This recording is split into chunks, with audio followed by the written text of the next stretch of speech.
Повеќе од 250 луѓе загинаа, голем број згради се урнати во разорниот земјотрес со јачина од 7,1 степени што го погоди Мексико, соопшти мексиканската влада.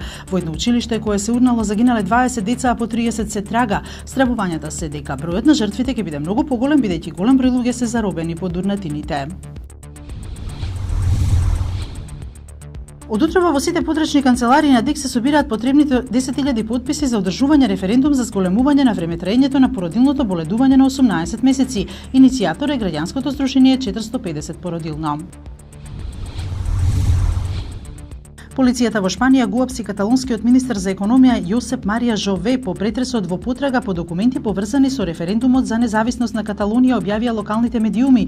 Во септември каталонскиот парламент усвои закон со кој го отвори патот за референдум за независност кој ќе се одржи на 1 октомври, за кој шпанската влада смета дека е незаконски.